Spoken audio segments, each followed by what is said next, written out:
The story happened at the end of the summer of 2016. To give you a bit of backstory, my boyfriend and I were both around 21. My boyfriend Jude and I used to share an apartment with another married couple. Mind you, they were awesome. Unfortunately, Florida wasn't what they wanted, so they decided to move to Pennsylvania. Jude and I started looking for people to replace them because the rent in where we lived was pricey, and we didn't want to have to pay for the whole thing on our own. It was in a very nice area, but not close enough to the cities, so most people that told us they would drop by to check the place out would flake out last minute.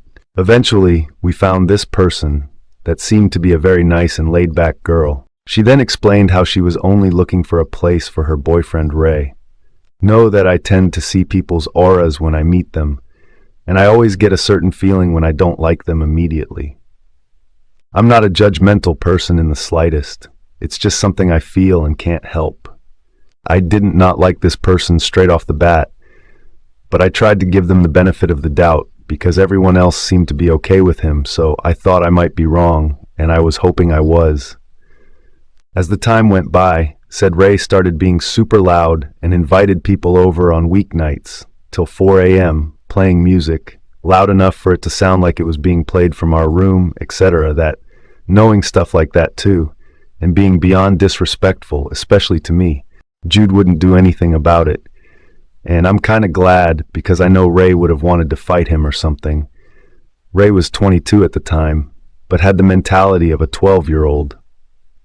Now on a side note, we later found out that Ray had previous mugshots for shoplifting and other stuff. He also threatened to get me beat up several times. I just wanted to give you a bit of insight on Ray so you understand what is coming. Buckle up. It was a Wednesday night. I got home at 5:30, and as I was walking upstairs, and almost to the third floor, which is where we lived, I saw him coming out of the apartment, but I don't say anything because I don't like him, so I mostly ignored him. But he started yelling at me and telling me to look at the apartment. I looked inside from the doorway and I saw nothing wrong, so I asked what he was talking about. And in an angry voice, he claimed that we had been robbed, and that he had also just gotten home to this. But I saw all furniture in there and whatnot, so I'm thinking he was on one of his drugs. He usually was. I came in and didn't notice that my Wii U is gone, but the rest of my consoles were there. GameCube, PS3, Xbox, and etc. So at this point, I was already suspicious of him. I tried to keep calm as much as I could and called Jude to see how far from home he is. We usually both get home around the same time. As I'm calling, Ray yelled at me again that he had called the cops and they were on their way. And in these exact words he says, "Do whatever you need to do because the police are on their way."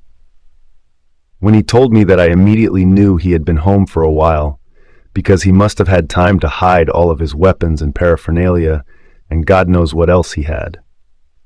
Within 5 minutes, the cops were pulling in, and so was Jude. One officer went upstairs with Ray and Jude to write down everything that was missing, and the other stayed downstairs.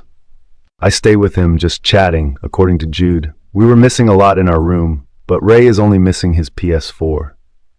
I did ask him at last if it was possible to search Ray's car, and I also said if he needed to search my or Jude's car would be okay with it.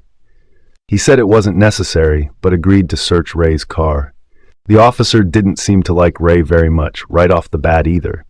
Once they all came back downstairs, officers asked Ray if they could search his car, and that they also needed his ID. He said he was okay with them searching his car, but he had to go get his ID and keys from the apartment. Jude and I followed him upstairs. We saw him get his wallet and keys, and he left the apartment. We don't want to be nosy and stay downstairs while they search his car, so we stayed in the apartment. A few minutes go by, and he's still not downstairs with the cops, so we start looking around the neighborhood, but he had already vanished. How convenient. But since he had agreed that they could search his car and then no moment said they couldn't, they went ahead and started looking in the car if it was unlocked, and it was. We found all of our stuff in his car, one of our 2 3DSs that were missing, our PS4 controller. We had no PS4, but we used to play PC games, Jude's laptop, some Wii U games, etc. The next morning I put all of his stuff out by the dumpster and had a locksmith change our locks. I thought of putting a restraining order on him, but ended up never going through with it. A few weeks later, we saw his car parked outside a few yards from our building, but we pretended like we didn't see him, and we just watched him from our room with 911 dialed. Thankfully, he just left.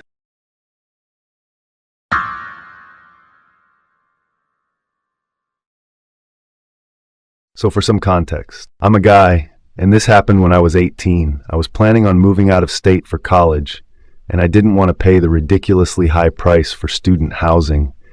So me and my mom turned to Craigslist for better options. We found a lot of places near the school and for a reasonable price, but one we found would live in infamy for me. We found a place for $500 per month in an area near the school, so we instantly took it. On the day before my school's orientation, me and my parents drove down to the school and rented a hotel room for 2 nights. On the way down, I was texting the guy about the room, to which he gave a description as well as the address to where I would be going. I'd like to note that I was the one that was filtering through the options while my mom sent links for any new openings. After texting back and forth, he asked for me to send a pic of myself. Right after he sent a pic of himself, I sent him on. By examining his pic, I began to feel a bit uneasy about it, especially after he failed to respond to any of my texts after the pic was sent. Even the one where I asked him what would be a good time for me to check the place out. Later that night, I talked to my dad about it, and we decided to go to the address while my mom was asleep in the hotel. It was then that my suspicions proved to be true, as we were greeted with a trashy-looking trailer home with a white pickup truck horn next to it. Thankfully, it was like 2 in the morning, so he couldn't have seen us. The very next day after orientation day, my dad explained our findings to Mom, where we decided that my enrollment at the school would be pushed back to the fall semester, and so I could find a proper place to stay. So from what I could guess, the guy must have thought I was an 18-year-old female looking for a place to move, and that I would be checking out the place by myself. So when it was revealed that I was actually a fully grown man, he must have realized his plans to prey on a teenage girl weren't coming into fruition.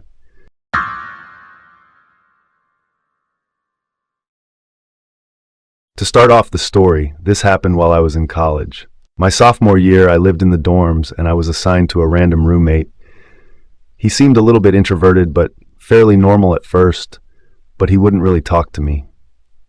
I would try to start conversations about things he showed interest in, but he would only give me one word. Answers they were obviously meant to end the conversation. I figured he probably just didn't like me, so I decided I would give him some space and leave him alone after a few days. That's when it started. I would notice that he was always staring in my direction.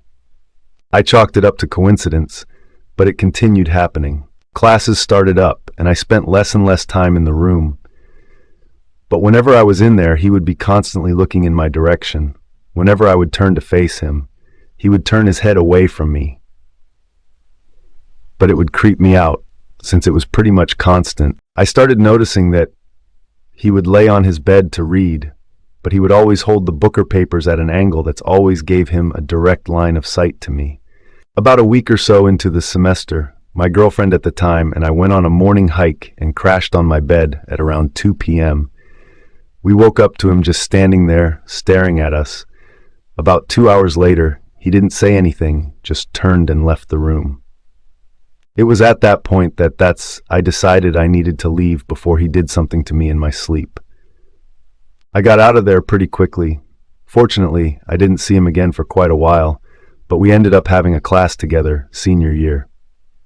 I had been telling my friends that story ever since it happened, and they didn't believe me. One of my friends had really poor vision, so we sat in the front row. Of course, every time I looked behind me, my old roommate was always staring directly at me, not at the teacher, but at me. It didn't really matter if we were on the middle or on one of the sides. I challenged my friends to look back a single time during the semester and catch him not looking at me within 5 classes. They gave up, and they agreed that he was staring at me non-stop and that he was indeed super creepy. My parents think he was in love with me, but I just think he was crazy. I guess I'll never really know what his deal was.